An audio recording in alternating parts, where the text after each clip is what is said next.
RSS প্রথম যে ভুলটা করেছিল 2000 সালে ফ্র্যাঙ্কেনস্টাইন তৈরি করে ফেলেছিল মোদিকে। কারণ ফ্র্যাঙ্কেনস্টাইন শেষ পর্যন্ত তার ক্রিয়েটারকেই শেষ পর্যন্ত হত্যা করে।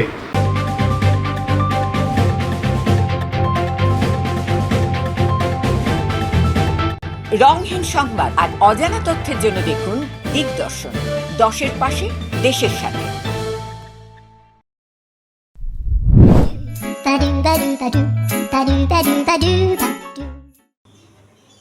নমস্কার, দিগদর্শন ইউটিউব চ্যানেলের অনুষ্ঠান স্পষ্ট কথায় কষ্ট নেই।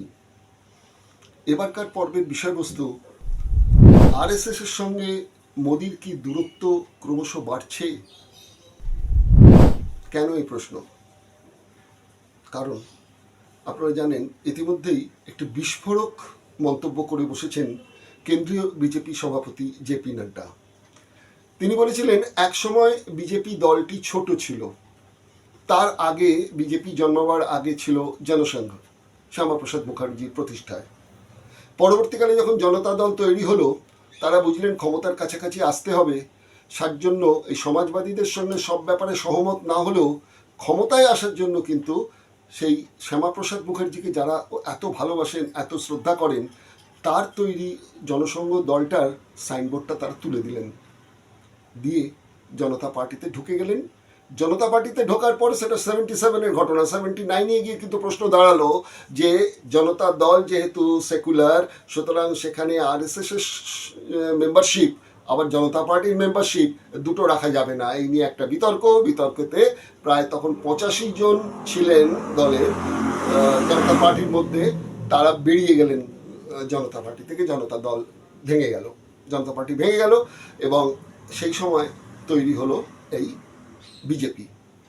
আমি যে কথাটা বলছি সেটা হচ্ছে যে 1925 সালে ফিরে যাব। 1925 সালটা কিন্তু খুব একটা গুরুত্বপূর্ণ সময়।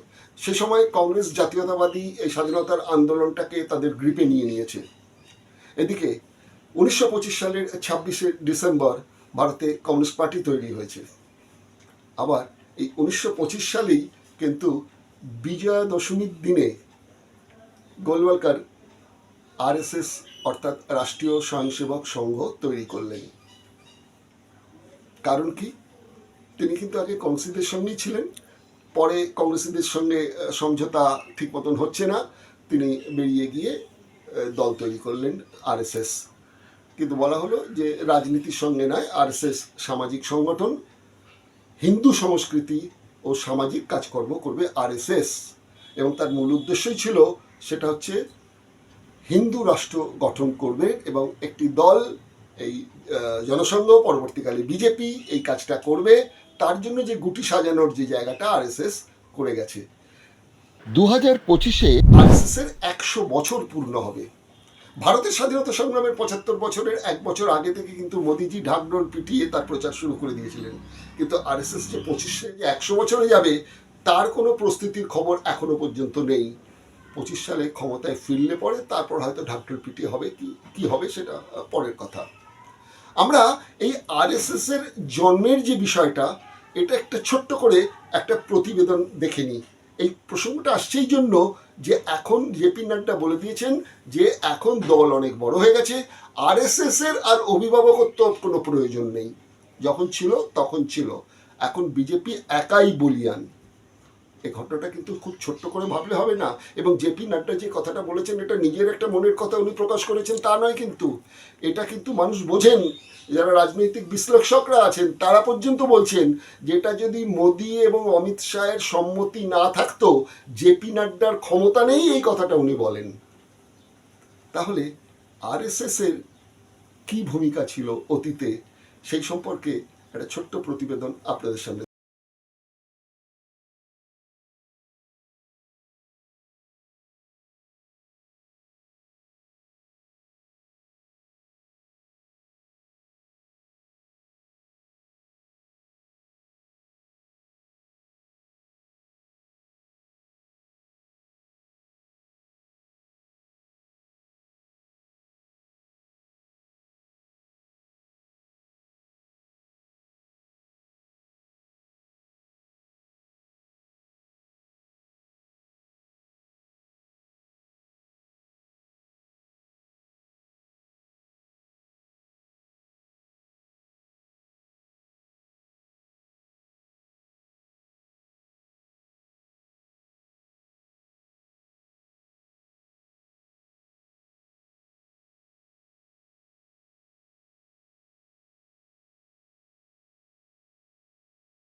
বিশ্বাসঘাতক। 2014 সালে মোদী সরকার প্রথম যখন আসে, তারপর থেকেই কিন্তু বিজ্ঞাপনের প্রচারে মোদীকে সামনে রেখে সব রকমের প্রচার হয়েছে। মোদী এক একবার এক এক ধরনের কথা বলেছেন, অর্থাৎ যাকে বলে স্লোগান। এই স্লোগানের ব্যাপার কিন্তু ছিল, লাল বাহাদুর শাস্ত্রী বলেছিলেন জয় জওয়ান জয় কিষাণ, দল নিয়ে বলেননি। আমাদের ইন্দিরা গান্ধী বলেছিলেন গরিবি হটাও। কিন্তু মোদিজি আসার পর থেকে যেটা হলো সেটা হচ্ছে মোদিময়, মানে চারিদিক মম করছে মোদির গন্ধে। এবার তো উনি বলেছেন আপকি বার 400 পার। তার সঙ্গে সঙ্গে এটাও বলেছেন, আগেও শুনেছি আমরা, ঘর ঘর মোদি। এবার আপনি যেটা শুনছেন সেটা হচ্ছে মোদি কি গ্যারেন্টি। অর্থাৎ যেমন একটা পণ্য কিনতে গেলে গ্যারেন্টি আর ওয়ারেন্টি থাকে, আমাদের কাছে এখন অনেকের কাছেও পরিষ্কার নয় গ্যারেন্টিটা কি ওয়ারেন্টি কি, সেটা আলাদা প্রশ্ন। কিন্তু মোদি কি গ্যারেন্টি এটা আপনারা পেয়ে গেছেন। এই মোদি কি গ্যারেন্টি, মোদি মোদি মোদি মোদি, আরএসএস এটা কিভাবে দেখছে?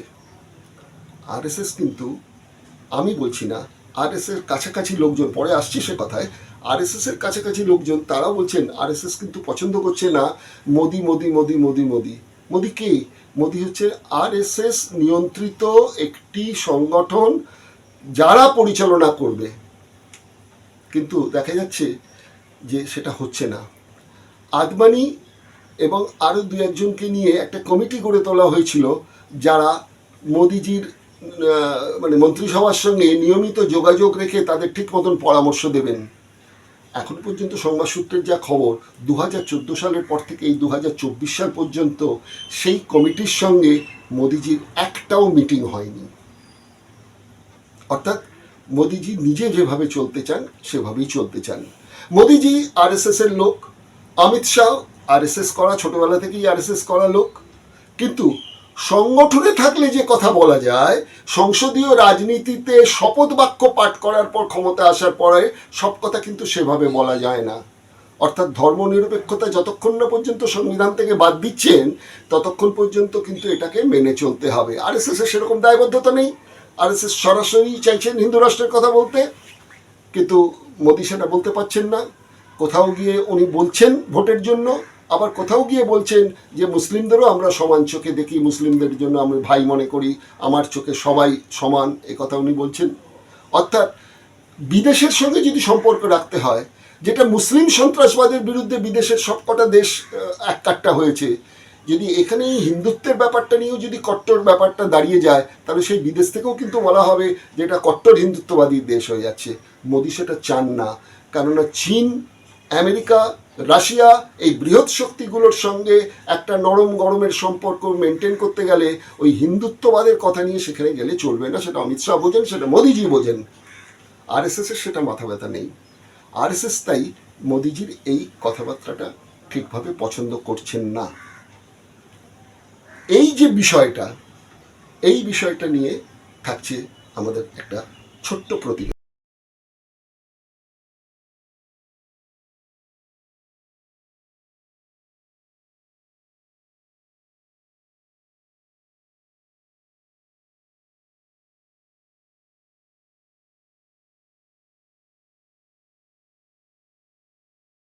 রাজনীতি ভোট কাদাছোঁড়ায় নেই, কিন্তু রাষ্ট্রনীতি জাতীয় স্বার্থ ও হিন্দু স্বার্থে ভুল পথে পরিচালিত হতে দেখলে সংঘ চিন্তিত হয়েছে।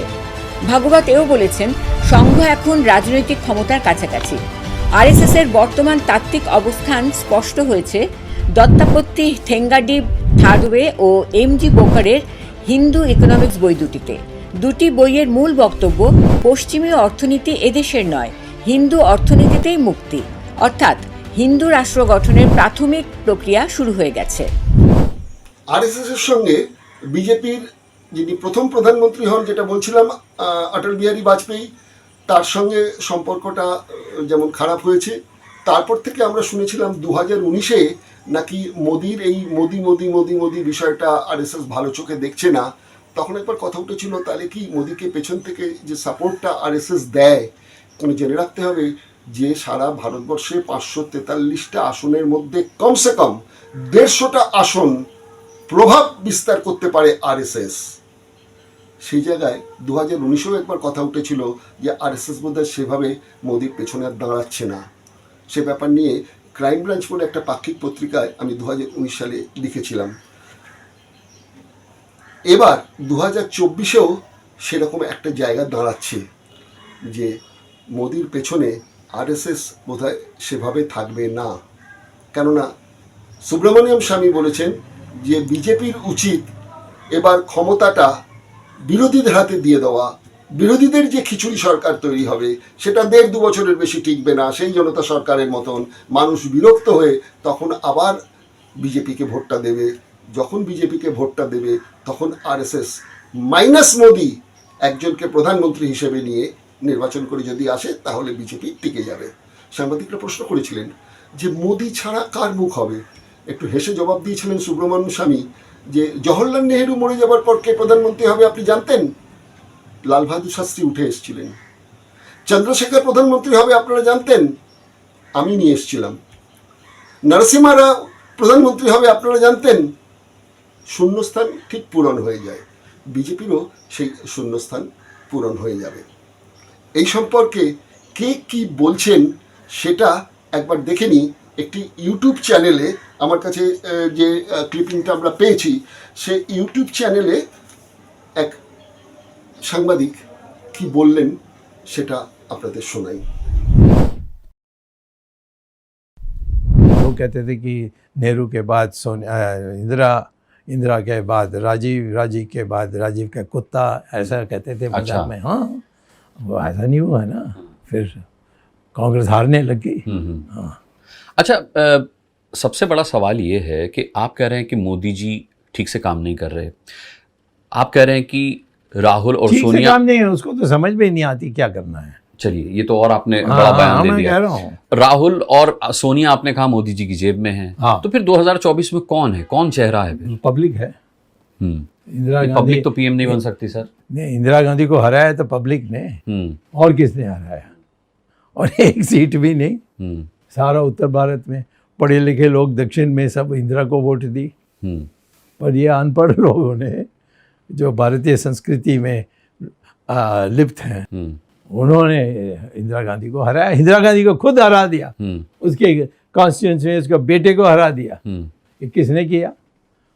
गरीब लोग, अनपढ़ लोग। तो ये हमारी देश की संस्कृति ऐसी है। 50 साल तक कांग्रेस कहती रही गरीबी हटाओ गरीबी हटाओ, कांग्रेस नहीं हटी। आपको लगता है मोदी जी 10 साल में रुखसत हो जाएंगे इस देश से?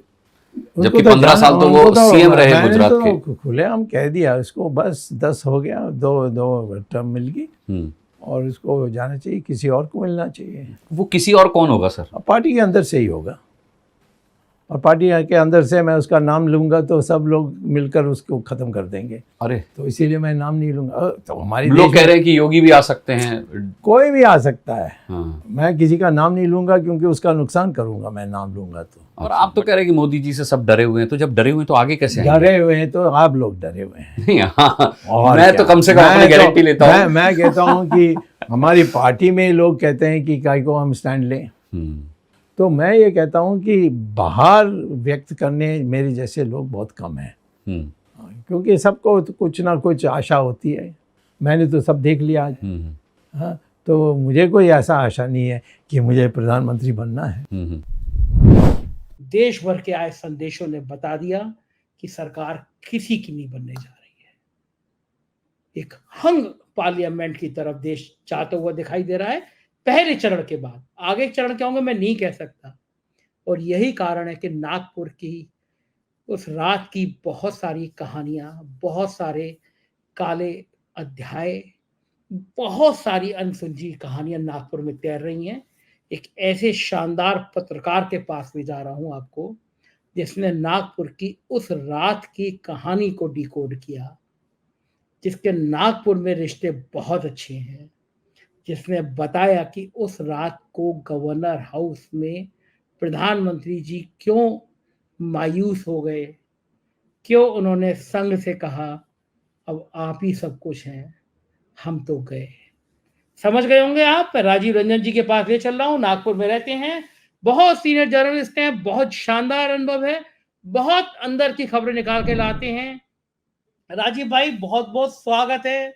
आपके नागपुर ने इतिहास बना दिया। 10 सालों में जो नहीं हुआ वो नागपुर ने करके दिखा दिया। प्रधानमंत्री को 10 साल बाद एक रात गुजारने पड़ गई। उस रात की कहानी, पिक्चर आई थी उस रात की कहानी, मैं आपसे जानना चाहता हूं, क्या मजबूरी थी तो प्रधानमंत्री उस रात की कहानी का पाठ खुद बनने के लिए नागपुर पहुंच गए? तो नहीं हुआ, वो हुआ 19 अप्रैल को। और ये बड़े बड़े जी न्यूज से लेके आज तक किसी ने भी इस चीज को कवर नहीं किया। ये रात में ओवरनाइट स्टे प्रधानमंत्री ने आज तक पिछले 10 साल में कभी भी नागपुर में नहीं किया। पहली जो बड़ी चीज है। दूसरी, वो ओवरनाइट स्टे में कार्यकर्ताओं से नहीं मिले। ठीक है, यहां तक कि कार्यकर्ताओं में इस बात का रोष है कि जो यहां पर किन्नरों की सरदार है, जो हिजड़ों की बॉस है रानी करके, उससे प्रधानमंत्री जी मिले, किंतु भाजपा के कार्यकर्ताओं से नहीं मिले। तो और सिर्फ 222 हिजड़ों ने, किन्नरों ने वोट डाला है कल के इलेक्शन में। तो भाजपा कार्यकर्ता ये भी बोल रहे हैं कि भाई हमको भी मिलने का मौका मिलना चाहिए, तो वो मिला नहीं। और तीसरी जो सबसे बड़ी चीज है, वो बातचीत हुई जो नागपुर में और पूरे भारत में जो लो वोटिंग टर्नआउट हो रहा है, उसमें मोदी जी को ये समझ में आ गया है कि बिना आरएसएस के सपोर्ट के वो वेव जो है, जो मोदी वेव जो गोदी मीडिया कह रहा था, वो एक्चुअल रियलिटी में मोदी वेव क्रिएट नहीं की जा सकती है बिना आरएसएस के सपोर्ट के। और मैं ये आपको बता दूं आपकी जानकारी के लिए कि आरएसएस के लोग इस चीज से काफी नाखुश थे कि पूरी स्पॉटलाइट जो है वो मोदी जी के ऊपर डाल दी गई। यहां तक कि जो संकल्प पत्र है उसका नाम भी मोदी की गारंटी रख दिया। अब मोदी जी ने अपने ऊपर स्पॉटलाइट तो डलवा दिया। मोदी जी की तुष्टीकरण की नीति, पूरी भाजपा जो है मोदी जी को तुष्टीकरण करने में लगी है। तो ये जो आरएसएस जो ये देख रहा है कि जो पूरे भाजपा के लीडर मोदी जी का तुष्टीकरण कर रहे हैं, मोदी जी की तुष्टीकरण में दिन रात लगे हुए हैं, उस चीज के खिलाफ अगर अभी नहीं बात बोली गई तो कभी भी नहीं बोल पाएंगे। तो ये बात कल बोली गई है, बताई गई है कि भाई जिताने वाले भी आप ही थे और अगर हारेंगे तो हराने वाले भी आप ही रहेंगे। तो मोदी जी ने कंप्लीटली सरेंडर कर दिया, जो मेरी जानकारी है। और उन्होंने कहा है कि नहीं, आप लोग आइए, क्योंकि इससे पार्टी का भारी नुकसान होगा यदि आप लोगों ने साथ नहीं दिया तो। देखिए, सामूहिक स्तर पे कोई भी इस बात को मानेगा नहीं कि मोदी जी और आरएसएस के बीच में किसी भी तरीके का रिफ्ट है। किंतु आरएसएस जो संगठन समझने वाले लोग हैं, उनको ये मालूम है कि लीडर जब आरएसएस को कंप्लीटली दरकिनार कर दे, जिस तरीके से अशोक चौहान को लाया गया, जिस तरीके से कई लीडर को लेके आया गया, आरएसएस को वो चीज पसंद नहीं आ रही है और उनसे किसी तरीके का सलाह मशवरा भी नहीं किया जा। ठीक है, तो ये जो हो रहा है, आरएसएस अभी तक आंख बंद करके था और आरएसएस ने कंप्लीटली अपना मतलब उन्होंने बोला कि भैया हम न्यूट्रल भूमिका निभाते हैं। और यही न्यूट्रल भूमिका निभाने वाली जो बात है, इसी कारण देवेंद्र फडणवीस का निष्क्रिय होना इस चुनाव में, इस पूरे चुनाव में देवेंद्र फडणवीस ने सिर्फ एक दिन प्रचार किया है, आप समझिए। और दक्षिण पश्चिम नागपुर, जो कि देवेंद्र फडणवीस का और आरएसएस का गढ़ है, वहां पे 53% मतदान हुआ है। जो एवरेज मतदान हुआ है 54%, उससे भी 1% कम हुआ है। तो मोदी जी को जब ये जानकारी मिली, इस चीज की जानकारी मिली, और यही जो कांग्रेस का गढ़ है, वहां पे 55% वोट हुए नॉर्थ नागपुर में। और जो विकास ठाकरे जो पश्चिम नागपुर के विधायक है, वहां पे भी एवरेज से ज्यादा वोटिंग हुई। तो मोदी जी को जब इस तरीके की जानकारी दी गई और भारत में हर तरफ से जानकारी आई कि जहां जहां भाजपा के गढ़ है वहां पे वोटिंग कम हो रहा है, तो वो किसी भी समझदार आदमी के लिए इशारा काफी है। उनको समझ में आ गया कि आरएसएस को जो भूमिका निभानी चाहिए वो भूमिका आरएसएस निभा नहीं रहा है। दूसरी महत्वपूर्ण चीज जो मेरी जानकारी है, गडकरी साहब कल मोदी जी से मिलने नहीं गए हैं। जो मुझे जो पता चला है, अब हो सकता है मैं गलत हूं, पर गडकरी साहब ने मोदी जी से कल राजभवन में मुलाकात नहीं की है। और जैसा आपको जानकारी होगा कि मतलब गडकरी साहब was fighting his own battle, उनको कोई बहुत ज्यादा सपोर्ट मिला नहीं। आरएसएस ने बहुत उनको सपोर्ट किया, इस बात में कोई दो राय नहीं है। किंतु आरएसएस और भी प्रत्याशियों के लिए इतना दम लगाएगा, ये थोड़ा सा एक संशय का विषय है। और सबसे महत्वपूर्ण बात जो है संजय जी वो ये है कि सरदारों की संख्या काफी अच्छी है नागपुर में। सरदारों ने 60 से 80% सिखों ने सरदारों ने कल के चुनाव का बहिष्कार किया। 19 अप्रैल को मतदान देने ही नहीं आए। तो ये बात जब मोदी जी से डिस्कस हुई तो किसी ने ये इस बात को कहा कि भाई ये सरदारों का बहिष्कार करना कोई लोकल यूनिट जो बीजेपी का है नागपुर का, इनकी गलती तो है नहीं, ना आरएसएस की है, ये तो पूरी तरह आपकी गलती है। अब मोदी जी से कोई इस तरीके से बात नहीं करता। तो ये जब उनको बात बता दी गई कि भाई ये तो आपकी सेंट्रल गवर्नमेंट की गलती है जिसके कारण सरदार जो कोर वोटर थे नागपुर में भाजपा के, उन्होंने मतदान नहीं किया है।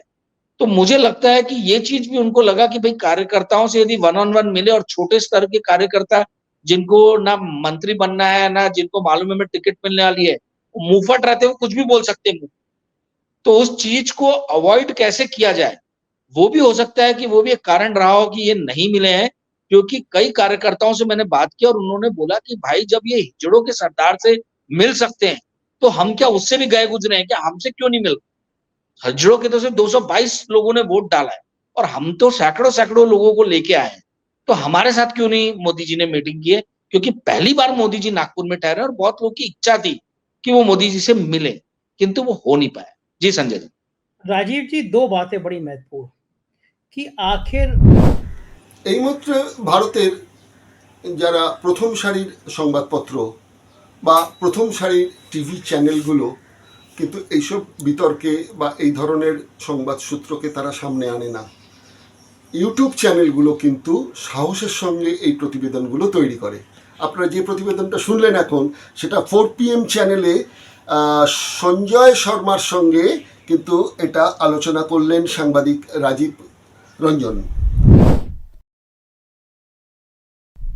ইমাম সাহেব, আপনি তো একটি ধর্মীয় মানে মতাদর্শে বিশ্বাসী মানুষ এবং সেই ধরনের একটি ধর্মীয় সংগঠনেরও একজন নেতা বলতে পারেন আপনি। তো সেই জায়গায় দাঁড়িয়ে আজকে কিন্তু এরকম একটা খবর বাজারে রয়েছে, সেটা হচ্ছে যে আরএসএস এর সাথে মোদির একটা কিন্তু সম্পর্কের অবনতি ঘটছে। তার কারণ আরএসএস গত 100 বছর ধরে যেটা হিন্দু রাষ্ট্র গঠনের চেষ্টা করে গেছে, জনসংঘ নাম দিয়ে, পরবর্তীকালে বিজেপির নাম দিয়ে তাদের সামনে রেখে, যায় যেহেতু তারা নিজেরা রাজনীতি করে না, সেইখানে দাঁড়িয়ে দেখা যাচ্ছে যে সর্বত্র এখন চলছে মোদি কি গ্যারেন্টি, ঘর ঘর মোদি, মোদি কি পরিবার, সব মোদি ব্র্যান্ডের ওপর চলছে। তাহলে যদি আরএসএস ব্র্যান্ড মোদি ব্র্যান্ডের কাছে হারিয়ে যাচ্ছে, এইটা নিয়েই কি মোদি এবং আরএসএসের মধ্যে একটা দূরত্ব তৈরি হচ্ছে? আপনি কি মনে করেন? বিষয়টা আপনি যেটা ভাবছেন সেরকম নয়। ঘটনাটা হচ্ছে, আমরা ফ্র্যাঙ্কেনস্টাইনের গল্প জানি। আরএসএস প্রথম যে ভুলটা করেছিল 2000 সালে, ফ্র্যাঙ্কেনস্টাইন তৈরি করে ফেলেছিল মোদিকে। সে সময়ে বাজপেয়ীজি যখন বলেছিলেন রাজধর্ম পালন করার জন্যে, আমাদের মনে রাখতে হবে বাজপেয়ীজিও কিন্তু আরএসএস ছিলেন, আদবানিও আরএসএস ছিলেন এবং মোদি অ্যান্ড কোম্পানিও আরএসএস। তারা আরএসএস থেকেই উদ্ভূত হয়েছে। কিন্তু কখনো আরএসএস বাজপেয়ীজিকে ফ্র্যাঙ্কেনস্টাইন হতে দেয়নি, আদবানিকেও না। কিন্তু মোদিকে তারা কসাসলি জেনে শুনে ফ্র্যাঙ্কেনস্টাইন তৈরি করেছে এবং আজকে যেটা ছিল হওয়ার ছিল, এটা হওয়ারই ছিল, হতে বাধ্য। কারণ ফ্র্যাঙ্কেনস্টাইন শেষ পর্যন্ত তার ক্রিয়েটারকেই শেষ পর্যন্ত হত্যা করে। সেই আমরা যে ছোটবেলায় গল্প পড়েছিলাম, সেই সন্ন্যাসী বাঘকে ইঁদুর বানিয়ে দেওয়া, ইঁদুরকে বাঘ বানিয়ে দেওয়া। সেই সময় যদি আরএসএস সেদিনকে বাজপেয়ীজির কথা শুনে রাজধর্ম পালন না করার জন্য মোদিজিকে ফ্র্যাঙ্কেনস্টাইন না বানাতো, মোদিজি ব্র্যান্ড তৈরি না করতো, গোটা ভারতবর্ষে মোদিকে হিন্দুত্বের প্রতিষ্ঠাতা, হিন্দু ধর্মের ধ্বজাধারী আর কিছু একটা বলে প্রতিষ্ঠার পেছনে তারা আরএসএস, তারা যদি ফ্র্যাঙ্কেনস্টাইন না তৈরি করতো তো আজকে আরএসএসকে এইভাবে আর সামনে আসতে হতো না যে আমরা মোদি নয় আরএসএসকে চাই। এটা আরএসএসের প্র্যাকটিক্যাল একটা বড় ভুলের মাসুল তাকে দিতে হচ্ছে এবং এর মাসুল একটা লম্বা মাসুল আরএসএসকে দিতেই হবে। আচ্ছা, এই কথা তো বলছেন আপনি, কিন্তু যদি আমরা অতীতে যে কথা আপনি বাজপেয়ীজির কথা বললেন, বাজপেয়ী যখন প্রধানমন্ত্রী হন তখন কেবি সুদর্শন ছিলেন আরএসএস সঙ্ঘচালক। তিনি কিন্তু এই আজ বাজপেয়ীর কিছু কর্মকাণ্ডের বিরুদ্ধে মত দিয়ে তাকে বলেছিলেন অপদার্থ এবং বিশ্বাসঘাতক।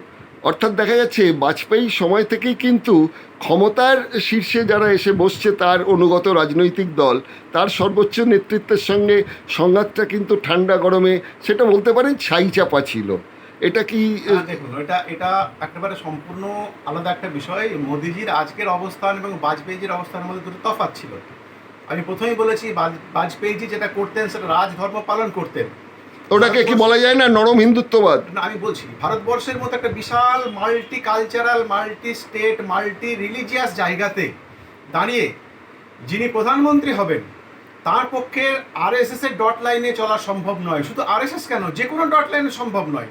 কালকে যদি আমাকে প্রধানমন্ত্রী করে দেওয়া হয়, আমি যদি কাল প্রধানমন্ত্রী হই, তাহলে কি সমস্ত বিষয়টাকে ইসলামীকরণ করে নিয়ে যাওয়া সম্ভব? সম্ভব নয়। কারণ আমি যখন ভারতবর্ষের প্রধানমন্ত্রী হব, আমার দায়িত্ব হচ্ছে ভারতবর্ষের সংবিধানকে রক্ষা করা, ভারতবর্ষের সংবিধান অনুযায়ী দেশকে পরিচালনা করা। বাজপেয়ী সেটা করতে গিয়ে আরএসএস এর বিরাগভাজন হয়েছেন। সেটা আজ বাজপেয়ী যেটা করেছেন তার রাজধর্ম পালন করতে গিয়ে আরএসএস বিরাগভাজন হয়েছেন। তিনি কিন্তু অন্যায় কিছু করেননি। তার যেটুকু কর্মকাণ্ড, যেটুকু সময়ের মধ্যে তিনি দেখেছেন রাজধর্ম পালন কিভাবে করতে হয়। তিনি যখন বিরোধী ছিলেন ইন্দিরা গান্ধীর সময়, তখনই তিনি স্পষ্টভাবে দেখিয়েছেন, যেটা বর্তমানে কোনো আরএসএস নেতা বা ভারতবর্ষের কোনো বিজেপি নেতা সেটা দেখাতে পারছেন না, দেখাচ্ছেন না, দেখাবার সাহস দেখাচ্ছেন না, যেটা আরএসএস বাজপেয়ী করতে পেরেছিলেন। স্বাভাবিক কারণে একটা বেসিক ডিফারেন্স থাকবেই, এবং সেটা খুব বড় ইস্যু ছিল না। ওগুলো সামান্য ভিতরে কিছু সামান্য কিছু থাকে, এটা খুব বড় ইস্যু কিন্তু ছিল না। আপনাকে ছোট্ট প্রশ্ন, কিন্তু ওপেনলি এত সাংঘাতিক রকমের বাজপেয়ীর বিরোধিতা করেননি। আপনাকে ছোট্ট একটা প্রশ্ন করে শেষ করব। সেটা হচ্ছে যে বিজেপির অন্যতম নেতা হচ্ছেন ডক্টর সুব্রমণিয়াম স্বামী। তিনি দলে থেকে কিন্তু প্রচণ্ড মোদী বিরোধী, দল তাকে কিন্তু দল থেকে বারো করে দিতে পারেনি, এখনও তিনি নেতা হিসেবে ওখানে আছেন। তিনি বলছেন আরএসএসের এবং বিজেপির ভবিষ্যৎ নষ্ট হয়ে যাবে যদি তারা মাইনাস মোদি না ভাবে, এবং আগামী দিনে ইন্ডিয়া জোটকে ছেড়ে দেওয়া উচিত। তারা 2 বছর খিচুড়ি সরকার চালাবে, জনগণ বাধ্য হয়ে আবার বিজেপিকে নিয়ে আসবে, তখন মাইনাস মোদি নিয়ে করলে তাহলে কিন্তু আরএসএস তার লক্ষ্যে পৌঁছতে পারবে। কি প্রতিক্রিয়া আপনার? প্রথম পার্টটা সহমত, যেটা আমি আগেই বলেছি, ফ্র্যাঙ্কেনস্টাইন। দ্বিতীয় পার্টটা সহমত নয়, কারণ এই গত 10 বছরে বিজেপির শাসনে মানুষের যে অবস্থা হয়েছে।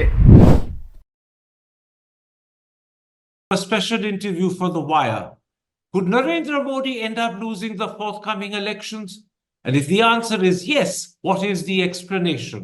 On the other hand, could Narendra Modi also end up with a sweeping majority? If the answer is yes, what will be the likely impact on India's politics as well as its democracy? Those are the key issues I shall explore today with the well-known author, economist, and commentator, Parakala Prabhakar. Dr. Parakala is also the husband of Finance Minister Nirmala Sitharaman. Dr. Parakala, whilst Narendra Modi boasts that the BJP will get 370 seats and the NDA will cross 400, in interviews that you've recently done with Deepak Sharma and Neelu Vyas, you said that Narendra Modi and the BJP will struggle to get to 220 to 30 seats. Can you start by explaining what brings you to this conclusion? Karan, thank you very much for having me. It's always a pleasure speaking to you. Let me break it down into 2 parts. The first part is that I think 370 and 400 par is just a very, very intelligent trick played by the ruling party and the Prime Minister. I'll tell you why. One, if they have not said that, the debate in the country would have been whether they're going to return to power or not, whether they're going to win this election or not. Now the debate, because they have said that, the debate now is whether it is possible for them to win 370 or is it possible for the NDA to cross 400. So it is shifting of the terms of debate that they've achieved by boasting that they would cross 370 or they will win 370 and they will cross 400. Now, my estimate why the BJP, the ruling party under Mr. Narendra Modi, will struggle to get 220, 230 is as follows. In still about 2014, the BJP at its peak was able to get hold of about 20, 22% and not more than that. I'm not talking about the allies and NDA and all that. And in 2014, they rode a very popular wave, which was launched by the India Against Corruption. And because of that, a lot of middle class, urban professionals, they were disgusted with the corruption that was going on, or what perceived corruption that was going on. And then, the strong marketing of Gujarat model, strong leader, decisive, no policy paralysis kind of a narrative also fetched them the additional thing. And that has taken them to about 27% or so. And I'm not talking about, you have to see that, the allies votes are not counted here, but just the Bharatiya Janata Party. Now, in 2019, Balakot and other things, Pulwama, they have added a bit more. But now, I have come to this estimate, especially after what is called the Modi Gate, the electoral bond scheme. The kind of scandal that is now, Karan, it's very difficult for many people to really get an estimate, get an understanding of how fast it is penetrating into the common people. People are talking. They may not know the nuances of electoral bond, but something has happened, a lot of money has changed hands. This narrative has gone very deep into the people. And the most important point here is that the moral high ground on which the Bharatiya Janata Party and the Narendra Modi government has been standing all this while has collapsed now. Now, when this recedes, the 2014, the accrual that the BJP got, if that recedes, then they will be back again to the 20%, 22%, 23%. So this is one. The second thing, if you look at the states, of course, we will discuss those states also, but this is the overall logic, the overall framework within which I place my argument. Now, Narendra Modi, as you know, has boasted that the BJP alone will win 370 seats. Yesterday, we checked with the BJP press office and they said we should estimate that they will contest something like 450 seats. If that is what they actually contest, then the aim to win 370 means they're winning 82% of the seats they contest. That is a fantastic strike rate. Would you say that is impossible to achieve? It is impossible. That's what I have been arguing. How many seats do they have to contest? Not just the nominal contest, but serious contest. That in order for them to win 370, if the strike rate, they're expecting more than 60 or 62% of strike rate, even that is on the higher side. I think they are living in Modi's paradise. In other words, an 82% strike rate is ruled out by you. Possible, Karan, impossible. It's just not possible. Especially, if you look at seriously what is happening in the country, we will come to that. We will see what exactly is the situation in the country. Dr. Parakala, if Modi is unlikely to cross 220, 230 seats compared to 303 in 2019, he's presumably going to lose a lot of seats in northern India. Where precisely in northern India do you see the losses taking place?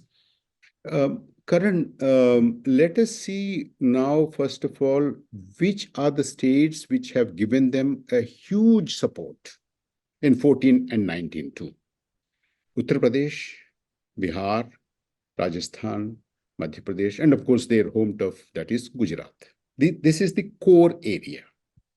And this area has reached saturation. Now, I feel, especially after I get to know the reports that are coming out, especially from the FMCG companies and the kind of rural distress and other things that we read about and we see, and the mandir has not really taken off. They pinned a lot of hope on that. If you look at these dynamics, then I think in these 4-5 states, they are losing not less than 50 to 60 seats there itself. Let us celebrate हम लोग एकदम सही रहे, एकदम सही दिशा पकड़ी, और जो कहा गया था, बताया था कि 4 जून को इनके करियर का सूर्यास्त होगा। आप देखते देख जाइए कैसे कैसे शतरंज के अब जो है चाल चली जाएगी भारतीय जनता पार्टी के अंदर। खुद आपने सही बोला इंट्रोडक्टरी स्पीच में, गडकरी साहब 1,35,000 के मार्जिन से इलेक्शन जीत गए हैं ऑलमोस्ट। पोस्टल बैलेट की काउंटिंग हो रही है, पर वो रिटर्निंग ऑफिसर ने विनिंग सर्टिफिकेट के लिए, ऐसा मुझे पता चला है, बुलाया तो उन्होंने बोला कि आप रखो, मैं आज नहीं आऊंगा, ठीक है, और 1-2 दिन में आके मैं लेके जाऊंगा। तो ऐसा सुनने में आ रहा है कि गडकरी साहब भी दिल्ली पहुंच रहे अपनी दावेदारी ठोकने के लिए। यहां से ये अंदर खाने से मेरे को बहुत पुख्ता इंफॉर्मेशन मिली है कि राजनाथ सिंह भी अपनी दावेदारी ठोक रहे हैं। तो ये जितने भी जो पुराने लोग थे जो अभी तक दबे हुए थे, ये सब लोग अपनी दावेदारी अब ठोकेंगे। अब पूरी बागडोर जो है वो संघ के हाथ में मेरे ख्याल से जाएगी। ये जो 2 गुजरातियों ने पूरी की पूरी भारतीय जनता पार्टी को हाईजैक कर लिया था, वो हाईजैकिंग मेरे ख्याल से रुकेगी। और इसलिए मैं हाईजैक वर्ड बोल रहा हूं क्योंकि पार्टी के जो पुराने कार्यकर्ता है, इनमें से इन लोगों को टिकट ना देखते हुए, इनकी अवहेलना, इनकी उपेक्षा करते हुए, इन्होंने कम से कम 100 से ज्यादा उम्मीदवार ऐसे लोगों को खड़ा किया जो भारतीय जनता पार्टी में शामिल हुए पिछले 10 सालों में अन्य पार्टियों से। यही लोग नरेंद्र मोदी का चरण चुंबन करेंगे आने वाले दिनों में, यही लोग स्तुति करेंगे। बाकी जो पुराने लोग हैं, ऐसा मुझे पता चल रहा है कि राजस्थान में जो बुरी शिकस्त हुई है, तो वसुंधरा राजे जी भी एक्टिव हो गई। तो वसुंधरा राजे जी, शिवराज सिंह चौहान, नितिन गडकरी, राजनाथ सिंह, ये पूरे लोग मिलके और संघ मिलके क्या आगे आने वाले 2 दिन जो है ये देखने वाली बात होगी। बहुत इंटरेस्टिंग रहेगी संजय भैया, मैं आपको बता रहा हूँ। ये अगले आने वाले 2 दिनों में बहुत बड़ा उलटफेर होने जा रहा है। मुझे यहां तक ये भी खबर मिली है कि नीतीश बाबू जो है वो इनको भाव नहीं दे रहे हैं अभी, ऐसा पता चला है। लेट अस सी नेक्स्ट 2 दिन के अंदर में क्या कन्वर्जन होता है, क्योंकि कल जो है वो यूपीए की भी मीटिंग है, जो इंडिया गठबंधन जो है उसकी भी मीटिंग है। तो यदि नीतीश कुमार और चंद्रबाबू नायडू को कोई बहुत अच्छा ऑफर दे दिया जाता है, तो आप ये यकीन मानिए कि जो हमने कहा था कि मोदी जी का सूर्यास्त हो रहा है, इनकी अब घर वापसी होगी, गुजरात की तरफ रवाना किए जाएंगे, ऐसा बहुत हद तक मुझे दिख रहा है। और उसी का प्रतिबिंब, उसी का रिफ्लेक्शन जो है वो आज स्टॉक मार्केट में आपको अदानी के शेयर प्राइसेस पे देखने को मिला। तो जस्ट वेट फॉर 2 डेज। अभी बहुत बड़ा जो है ना पूंजी जो है, ये पूंजी लगने वाला है कैसे भी पार्टी को इंटैक्ट रखने, मतलब पार्टी तो इंटैक्ट रहेगी, पर ये इनकी मोदी जी की सुप्रीमेसी को बनाने के लिए जो है अब बहुत बड़ी पूंजी लगने वाली है। ये जो भी 240, 235 इनके जो भी मेंबर ऑफ पार्लियामेंट जीत के आ रहे हैं, ये कैसे भी मोदी जी के पीछे खड़े रहे, इसके पीछे बहुत बड़ी पूंजी लगने वाली है। क्योंकि कंगना रनावत टाइप को जो नए नए आए, यही सब चेले चपाटे हैं मोदी जी के। सबको ये बात समझ में आ रही है कि मोदी जी के कारण ही ये दुर्गति हुई है भारतीय जनता पार्टी की। भारतीय जनता पार्टी अपेक्षा कर रही थी कि कम से कम 350 सीट उनको मिलेगी। 350 सीट से यदि वो 240 पे आके निपट जा रही है, तो आप सोचिए 110 सीट का नुकसान हो रहा है उनकी अपेक्षा के हिसाब से। और बहुमत जो है, फर्स्ट टाइम भी जब ये जीत के आए थे तो 283 था, तो 43 सीट्स का लॉस है। तो ये नैतिक तौर पे और राजनीतिक तौर पे नरेंद्र मोदी की बहुत बड़ी हार है। और यदि उनके अंदर जरा भी स्वाभिमान होगा तो उन्हें खुद ही इस्तीफा दे देना चाहिए। हालांकि पॉलिटिक्स में और नरेंद्र मोदी की जितने कैरेक्टर को हम समझते हैं, मुझे नहीं लगता कि इनके अंदर कोई स्वाभिमान है। ये मौके पे चौका मारने की जरूर कोशिश करेंगे। अभी भी जो है ये कोशिश करेंगे कि सत्ता की बागडोर इनके हाथ में रहे। पर मैं आज आपको संजय जी बता रहा हूं, यदि ये 3rd टर्म में जबरदस्ती प्राइम मिनिस्टर बनने की कोशिश करते हैं तो बहुत जल्दी पार्टी এবার আরেকটা ইউটিউব চ্যানেলের কথা বলছি। ইউটিউব চ্যানেলটার নাম হচ্ছে খবরাহাট। এটির যিনি সম্পাদক তার নাম হচ্ছেন প্রদীপ চৌহান। তিনি সাক্ষাৎকার নিয়েছিলেন আরেকজন সাংবাদিক রাকেশ পাঠকের। এই রাকেশ পাঠক কিন্তু বেশ দুঃসাহসী কিছু লেখা আছে আরএসএস এর ওপর, এবং উনি আরএসএস নাগপুরে থাকেন। আরএসএস এর সঙ্গে কিন্তু তার একটা যোগসূত্র আছে, সেখান থেকে তিনি আরএসএস এর খবরগুলো পান। এটাই দাবি করেছেন আমাদের সাংবাদিক যিনি আছেন, যার চ্যানেলটার কথা আমি বললাম, সেটা হচ্ছে প্রদীপ চৌহান খবরাহাট। এই খবরাহাটে প্রদীপ চৌহানের সঙ্গে সাক্ষাৎকারে এই রাকেশ পাঠক কি বললেন সেটা একবার একটু শুনুন। मोदी ने प्रधानमंत्री के बनने के बाद क्या परिवर्तन किए हैं और वो क्या रिस्पांस संघ को देते हैं, किस तरह रिस्पॉन्ड कर रहे हैं, उसके मैं चंद उदाहरण देता हूं, जिसका मैंने विस्तार से एक आलेख लिखा था एक खबर के रूप में और देश भर में छपा था तमाम वेबसाइट्स पर। नंबर 1, प्रदीप जी, आप जानते हैं प्रधानमंत्री नरेंद्र मोदी सोशल मीडिया पर बहुत एक्टिव है। जितने उसके प्लेटफॉर्म होते हैं उस पर उनके लाखों करोड़ों फॉलोअर हैं। बहुत सारे लोगों को मोदी खुद भी फॉलो करते हैं। जैसे ट्विटर पर उनके कई मिलियन फॉलोअर हैं और कुछ लोगों को नरेंद्र मोदी फॉलो बैक करते हैं, यानी उनके हैंडल्स को वे फॉलो करते हैं। उसमें बीजेपी के नेता भी हैं, दुनिया के दूसरे देशों के राष्ट्राध्यक्ष भी हैं जिन्हें नरेंद्र मोदी नाम का ट्विटर हैंडल फॉलो करता है। लेकिन आपको और हमारे दर्शकों को जानकर हैरानी होगी कि नरेंद्र मोदी RSSORG नाम का जो राष्ट्रीय स्वयंसेवक संघ का ऑफिशियल ट्विटर हैंडल है उसे फॉलो नहीं करते। जरा सोचकर देखिए ये कितनी गंभीर बात है। नरेंद्र मोदी का जो ट्विटर हैंडल है वो तैमूर के नाना नाम के एक ट्विटर हैंडल को भी फॉलो करता है। कई ऐसे IT सेल के कई ऐसे नफरती हैंडल्स हैं जिनको नरेंद्र मोदी नाम का वो ट्विटर हैंडल फॉलो करता है, लेकिन RSSORG नाम के ट्विटर हैंडल को नरेंद्र मोदी फॉलो नहीं करते। वे मोहन भागवत नाम का जो ट्विटर हैंडल है, यद्यपि मोहन भागवत ज्यादा एक्टिव नहीं है ट्विटर पर RSSORG तो है, मोदी जी मोहन भागवत के ट्विटर हैंडल को भी फॉलो नहीं करते। दूसरी बात, 2014 में जब नरेंद्र मोदी पहली बार प्रधानमंत्री बने तब से लेकर अब तक, प्रदीप जी मैं बड़ी जिम्मेदारी के साथ ये बात कह रहा हूं, 10 साल में नरेंद्र मोदी की संघ के सरसंघ चालक, संघ के सुप्रीमो डॉक्टर मोहन भागवत से कोई मुलाकात नहीं हुई। इन पर्सन 1-to-1 बंद कमरे में सिर्फ एक मुलाकात हुई है, वो भी व्यक्तिशय मुलाकात नहीं थी।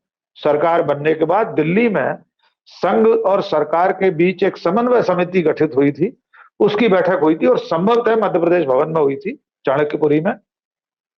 वहां उस बैठक में नरेंद्र मोदी भी मौजूद थे और मोहन भागवत भी। उसके बाद तब से लेकर आज तक व्यक्तिगत रूप से दोनों के बीच में कोई मुलाकात नहीं हुई। सार्वजनिक मंचों पर वे मिले हैं, राम मंदिर की जो भूमि पूजन का कार्यक्रम था उसमें वे साथ थे, अभी प्राण प्रतिष्ठा में थे, साथ में एक जाजम पर बैठे हुए थे, फर्श पर, चौकियों पर। तब भी जब राम मंदिर का भूमि पूजन हुआ था, अभी प्राण प्रतिष्ठा की बात नहीं कर रहा हूं, उससे पहले, तब संघ की ओर से यह संदेश भेजा गया था PMO को, इस तरह की पहल की गई थी कि कुछ ऐसा प्रबंध हो जाए कि अयोध्या में VIP सर्किट हाउस में या ग्रीन रूम में, जो कार्यक्रम स्थल के पीछे बनता है VIP के लिए, प्रधानमंत्री के लिए जो रेस्ट रूम जैसा होता है, वहां पर मुलाकात हो जाए मोहन भागवत की। प्रधानमंत्री कार्यालय ने कोई तवज्जो नहीं दी और अयोध्या में भी इतने महत्वपूर्ण अवसर पर वे सिर्फ सार्वजनिक रूप से मंच पर एक साथ थे, अलग से कहीं उनकी कोई मुलाकात नहीं हुई। एक और उदाहरण सुनिए। प्रधानमंत्री नरेंद्र मोदी पिछले 10 साल में कई बार नागपुर गए होंगे, राजनीतिक कार्यक्रमों में, सरकारी कार्यक्रमों में, उद्घाटन में, शिलान्यास में। नरेंद्र मोदी एक बार भी प्रदीप चौहान साहिब संघ मुख्यालय नहीं गए। ये कितनी हैरत अंगेज बात है कि जो व्यक्ति स्वयं को संघ का स्वयंसेवक कहता है, वे RSS के स्वयंसेवक से बढ़कर गुजरात के मुख्यमंत्री बने, देश के प्रधानमंत्री बने, उससे पहले बीजेपी के महामंत्री बने थे, संघ की तरफ से ही आए थे बीजेपी में, लेकिन वे कभी संघ कार्यालय नहीं गए। संघ का मुख्यालय जो है नागपुर में, वे संघ के संस्थापक का जो स्मृति स्थल है वहां पर फूल चढ़ाने नहीं गए। और वे कब गए नागपुर, प्रदीप जी? अभी। और एक बात और, हाँ, वे गए तो बहुत बार हैं, संघ कार्यालय कभी नहीं गए। उन्होंने नाइट हॉल्ट पहली बार अभी किया है, 3 दिन पहले चरण के मतदान के बाद नागपुर गए। नागपुर में वे रात्रि विश्राम किया उन्होंने, लेकिन तब उनकी किस किस से मुलाकात हुई ये अभी रहस्य है। हो सकता है पर्दे के पीछे संघ के लोगों से, पदाधिकारियों से मुलाकात हुई हो, लेकिन तब भी डॉक्टर मोहन भागवत से 3 दिन पहले भी नागपुर प्रवास में रात्रि विश्राम के बावजूद मोहन भागवत से उनकी मुलाकात नहीं हुई। এ তো গেল আরএসএস এর সঙ্গে অমিত শাহ মোদির সম্পর্কের রসায়নের কথা। কিন্তু আরেকটা কথা শোনা যাচ্ছে যে মোদিজি নাকি বলেছেন ৭৫ বছর বয়স হলে তিনি এটা মানে মন্ত্রিত্বের পদ থেকে তিনি অবসর নেবেন। ৭৫ বছর বয়স তার হবে 2025-এ। তাহলে কি 2025-এর পর তিনি পদত্যাগ করে নেবেন? করে দিয়ে কাকে নিয়ে আসবেন প্রধানমন্ত্রী হিসেবে? অনেকগুলো নাম উঠে এসছে, নীতিন গডকরির নাম উঠে এসছে, নাম উঠে এসেছে, সে নামের তালিকার মধ্যে রয়েছেন নীতিশ গডকরি, মহারাষ্ট্রের লবির লোক। নাম এসেছে রাজনাথ সিং। এই রাজনাথ সিংকে কিন্তু প্রধানমন্ত্রী পদে নিয়ে আসার ব্যাপারে খুব বড় ভূমিকা নিয়েছিলেন রাজনাথ সিং। এই রাজনাথ সিং তার ছেলে কতগুলো বিতর্কে জড়িয়ে পড়ার পর প্রধানমন্ত্রী বলেছিলেন যে ছেলেকে একটু সামলাও, রাজনাথ সিং সে সামলে নিয়েছিলেন। তারপরে রাজনাথ সিংকে কিন্তু করে দেওয়া হয়েছে প্রতিরক্ষা মন্ত্রী, তিনি উপহার পেয়ে গেছেন। রাজনাথ সিংয়ের নামটা উঠে আসার অন্যতম কারণ যে শুধু প্রধানমন্ত্রী হিসেবে বা হিন্দু রাষ্ট্র গঠনের ব্যাপার নিয়ে থাকলেই হবে না, তাকে কিন্তু বিরোধী দলের নেতাদের সঙ্গে একটা সুসম্পর্ক রাখতে হবে। সেক্ষেত্রে কিন্তু যতগুলো নাম ভেসে আসছে তার মধ্যে রাজনাথ সিং একমাত্র যার সঙ্গে প্রত্যেকের সম্পর্ক ভালো। ওদিকে মহারাষ্ট্রের সারদের সঙ্গে সম্পর্ক ভালো, দক্ষিণে তার সম্পর্ক ভালো, আর কলকাতায় মমতা বন্দ্যোপাধ্যায়ের সঙ্গেও রাজনাথ সিংয়ের সম্পর্ক ভালো, এমনকি সিপিএম মহলেও কিন্তু রাজনাথ সিংয়ের সঙ্গে সম্পর্ক ভালো। সুতরাং তার নামটা জোরদার হিসেবে উঠে আসছে। এছাড়া উঠে আসছে আরও কয়েকজনের নাম। অমিত শাহের নাম কি উঠছে? না, অমিত শাহের নাম ওঠার মতন অবস্থায় নেই। এখন আপনাকে আমি যে কথাটা বলবো সেটা হচ্ছে ভারত সরকারের গোয়েন্দা বিভাগ তার একজন প্রাক্তন আধিকারিক এনকে সুদ অস্ট্রেলিয়ায় একজন প্রবাসী ভারতীয় সাংবাদিক আছেন, তার সঙ্গে এই ইউটিউব চ্যানেলে কি কথোপকথন করেছেন, কার কার নাম উঠে আসছে, মোদি যদি পদত্যাগ করেন তাহলে কাকে প্রধানমন্ত্রী হিসেবে বসিয়ে দিয়ে যাবে, তিনি এটার ডিটেলস একটা আলোচনা করেছেন, সেটা আপনাদের শোনাচ্ছি আমি, শুনুন। जिन जिन के नाम सामने आ रहे हैं उनके कितने चांसेस हैं? देखो जी, नाम तो बहुत से लोगों के आ रहे हैं। राजनाथ सिंह का भी नाम आ रहा है क्योंकि राजनाथ सिंह पीएम के काफी क्लोज हैं और राजनाथ सिंह पीएम मोदी को पावर में लेके आए थे। अदरवाइज पीएम को जो कैंडिडेट बनाना था, पीएम का कैंडिडेट पीएम मोदी को बनाना था, वो राजनाथ सिंह ने किया था क्योंकि उस टाइम पे बीजेपी के प्रेसिडेंट थे। लेकिन पीएम मोदी जरूर काम करते हैं लेकिन किसी का एहसान नहीं मानते कि मुझे उसने किया था मुझे उसको वापस देना है। वो नेशनल इशू से बात करते हैं। तो राजनाथ सिंह अच्छे आदमी है, उनके बेटे की भी कुछ कंट्रोवर्सी हुई थी और पीएम मोदी ने सीधा उनसे कह दिया था कि अपने बेटे को कंट्रोल में रखो, और उनको कंट्रोल में कर लिया था। उसके बाद उनको होम मिनिस्टर से डिफेंस मिनिस्टर बना दिया था। काम कर रहे हैं ठीक, लेकिन उतनी एफिशिएंसी से नहीं जैसे इनके प्रेडिसेसर किया करते थे। तो मुझे नहीं लगता कि इनका कोई चांस है पीएम बनने का। लेकिन उसके बाद कुछ और नाम भी है। देखा जाए तो एक अडवाणी का नाम आ रहा था कि पीएम मोदी शायद उनको प्रेसिडेंट बना दे। पीएम मोदी क्यों नहीं बनाया उनको? क्योंकि उन्होंने वाजपेयी को धोखा दिया था। अडवाणी ने उनके खिलाफ कॉन्स्पिरेसी रची थी और पीएम मोदी को इन चीजों का पता है। मैं हैरान होता हूँ कि इन्होंने अडवाणी को क्यों साइडलाइन किया। बहुत से लोगों ने कहा जी अडवाणी को यहाँ रखेंगे, कुछ नहीं किया, क्योंकि इनको लगता है जिस आदमी ने एक को धोखा दिया दूसरे को दे सकता है, और जो वाजपेयी को धोखा दे सकता है पीएम बनने के लिए किसी और को भी दे सकता है। तो अडवाणी को तो इन्होंने वैसे आउट कर दिया था पहले से। ना उनको राम मंदिर के प्राण प्रतिष्ठा पे बुलाया, बुला सकते थे उनको, नहीं बुलाया। मोहन भागवत को बुला लिया किसी और बात पे। अब गडकरी की बात कर लीजिएगा। गडकरी साहब ने 2019 के इलेक्शन से पहले अपना कैंपेन स्टार्ट कर दिया था पीएम की तरफ से, और इनको उस टाइम पे आरएसएस की सपोर्ट भी थी, लेकिन इनको अंदर से कोई सपोर्ट नहीं मिली। इनको था कि मुझे आरएसएस सपोर्ट करती है तो मैं पीएम बन सकता हूँ, लेकिन इनको बाकी पब्लिक ने कोई सपोर्ट नहीं किया, ना तो बीजेपी के अंदर कोई सपोर्ट मिली। और गडकरी का जो एक कैरेक्टर है वो बाहर आ चुका है। कई बार इन्होंने डबल गेम प्ले किया और पीएम मोदी ने इनके पर भी काट दिए थे। जब ये इलेक्शन की बात हो रही थी या स्टेट इलेक्शन की बात हो रही थी तो गडकरी को बाहर रखा गया और उनकी मिनिस्ट्री के अंदर भी उनकी इज्जत कम कर दी थी, क्योंकि उन्होंने कई बार ऐसे काम किए जिसके अंदर ऐसा लगा कि बीजेपी को नुकसान पहुंचाना चाहते थे अपने पर्सनल फायदे के लिए। तो गडकरी इसलिए इस टाइम पे रेस में नहीं है। महाराष्ट्र के अंदर उद्धव ठाकरे की गवर्नमेंट को गिरना था या गवर्नमेंट गिराने की बात हो रही थी या उसके कैंपेन चल रहा था, तो फडणवीस उस टाइम पे फोर फ्रंट पे थे। इन्होंने मराठी के अंदर एक वीडियो जारी किया जिसके अंदर फडणवीस से कहा तुम ये काम क्यों कर रहे हो, बंद करो इसको, क्यों ठाकरे को बीच में ला रहे हो। तो गडकरी का जो ये रोल है ये बीजेपी को पता है या मोदी को पता है, और इसीलिए गडकरी इस टाइम पे आउट ऑफ रेस है। उसे किसी भी तरीके से पीएम मोदी पीएम नहीं बनने देंगे, क्योंकि उनको डबल स्टैंडर्ड का आदमी या जो धोखा दे सकता है वो आदमी इनको पसंद नहीं है, इसलिए गडकरी भी आउट है। अब आप बात करते हैं अमित शाह की। अमित शाह बहुत कैपेबल है, बहुत होशियार आदमी है, लग के काम करते हैं। होम मिनिस्टर का काम उन्होंने बड़े अच्छे से संभाला है और मुझे लगता है कि शायद अमित शाह भी पीएम की तरफ नहीं देख रहे, वो देश की सेवा करना चाहते हैं। लेकिन फिर भी पीएम मोदी उनको पीएम नहीं बनाएंगे, क्योंकि पीएम के लिए दूसरी चीजों की कैलिबर की जरूरत है। और इसलिए जो अगला नाम सामने आता है वो आता है योगी का। बहुत से लोग कह रहे हैं कि पीएम की सीट योगी ले सकते हैं।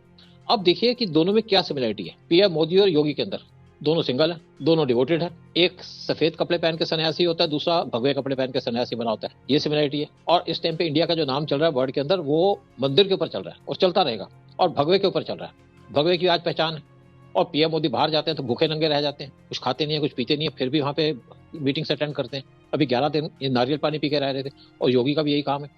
और दूसरी बात है कि योगी सुबह 3:30 उठ जाते हैं, पूजा पाठ करते हैं, एक्सरसाइज करते हैं, ध्यान लगाते हैं, और मोदी 4 बजे उठ जाते हैं। और आप देखिए दोनों में क्या सिमिलरिटी है, दोनों एक्टिव रहते हैं सारा टाइम। मोदी जब गए थे एक G20 के समिट अटेंड करने, शायद मैं कंट्री का नाम बोल रहा हूँ, तो 56 घंटे रहे और वहां पे 48 मीटिंग अटेंड की। योगी भी रात कहीं पहुंच जाते हैं। अब यहाँ पे जब राम मंदिर के अंदर वहां पे भीड़ हो गई जनवरी 22 को, तो योगी वापस आ गए हेलीकॉप्टर से और पूरा अरेंजमेंट कंट्रोल किया। फिर अगर यूपी के अंदर कहीं गड़बड़ हो जाती है या आपका ट्रैफिक बंद हो जाता है या ट्रैफिक रुक जाता है, तो सीएम योगी वहां पहुंच जाते हैं। और जिस तरीके से उन्होंने यूपी के अंदर मैनेजमेंट किया है, उनका विजन और उनकी कैपेबिलिटी और उनकी एनर्जी वो मोदी से पूरी मिलती है। एक उसमें फिट करते हैं। फिर एफिशिएंट है, नॉन करप्ट है, इनकी संतान नहीं है कोई जिसको इन्होंने पालना हो या पोसना हो, तो उस पर भी दोनों सूट करते हैं एक तरीके से। और अगर फ्यूचर के अंदर हमारा प्राइम मिनिस्टर एक योगी हो, भगवे कपड़े पहन के जाए, तो लोग उनको अच्छे से एक्सेप्ट भी करेंगे। और इससे इंडिया के अंदर जो आपका सनातन चल रहा है उसको भी एक्सेप्ट करेंगे। राम राज्य की जो बातें होती हैं, राम राज्य की जो बात हो रही है, तो क्योंकि अब मंदिर बन गया, अब यूएई में मंदिर बनेगा और बहुत सी और कंट्री के अंदर मंदिर बन रहे हैं इस टाइम पे। कंबोडिया के अंदर भी जो आपका अंगोर वाट टेम्पल है वो भी डेवलप किया जा रहा है। पर्थ में भी सबसे ऊंचा, यहाँ पे ऑस्ट्रेलिया में पर्थ में सबसे ऊंचा भी मंदिर बनेगा। उसकी भी तैयारियां चल रही हैं। लेकिन आपने विजन की बात की, अभी दोनों का विजन एक ही है कि भारत में राम राज्य लाना। जैसे मोदी जी ने अभी कहा 22 तारीख को राम मंदिर बन गया, अब आगे क्या। और उसके 1-2 दिन बाद ही काशी की बातें स्टार्ट हो गई वहां पे। और योगी जी ने भी वही कहा कि अब तो भैया सर्वे में भी आ गया है, तो यहाँ पे मुस्लिमों को मान लेना चाहिए। तो लेकिन अड़चने काफी मुझे दिखाई देती हैं एज ए पर्सनली, क्योंकि योगी जी जो हैं वो काफी टाइम से सांसद भी रहे हैं। लेकिन अगर और लोग कंपैरिजन में आएंगे सीनियर लेवल पे, वहां पे क्या अड़चने आ सकती हैं और क्या इनको एक्सेप्ट बीजेपी के अंदर वाले लोग कर पाएंगे?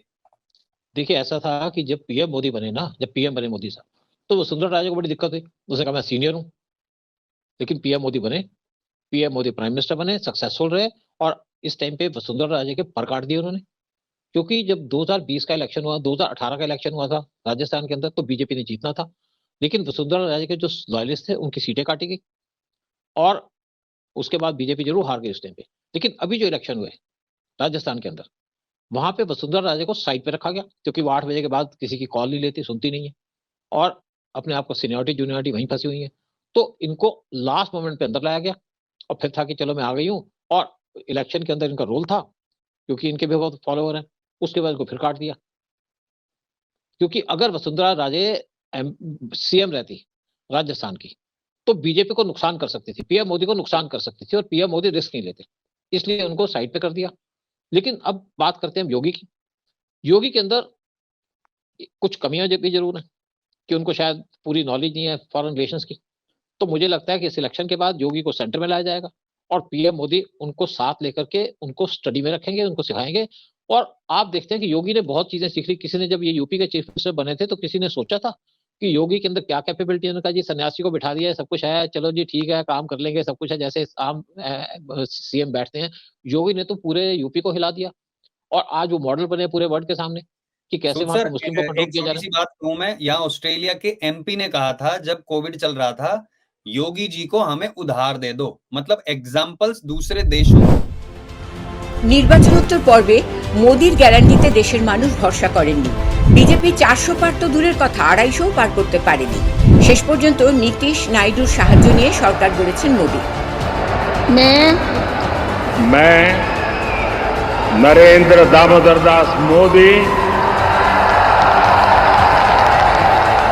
ईश्वर की शपथ लेता हूं कि मैं विधि द्वारा स्थापित भारत के संविधान के प्रति सच्ची श्रद्धा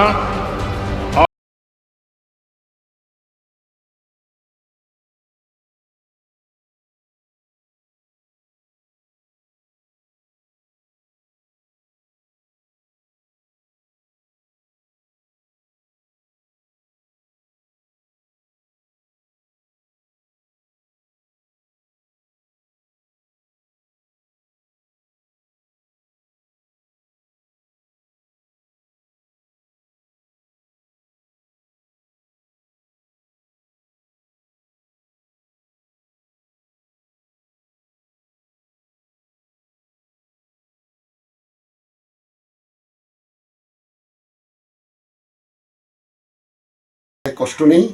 আমাদের দিগদর্শন ইউটিউব চ্যানেলের এবারকার আলোচনা এখানেই শেষ করছি। নমস্কার।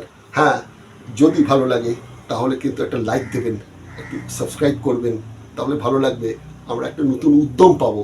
আর অবশ্যই যেটা চাইছি, যদি লাইক নাও দেন, যদি সাবস্ক্রাইব না করেন, অন্তত একটা সমালোচনা, একটা আপনার মন্তব্য লিখে পাঠান যে অনুষ্ঠানটা সত্যি কি ভালো লাগছে, সত্যি অনুষ্ঠানটার মধ্যে কি কি ত্রুটি আছে, এগুলো জানালে নিজেদের শুধরে নিতে পারবো। চলি, নমস্কার।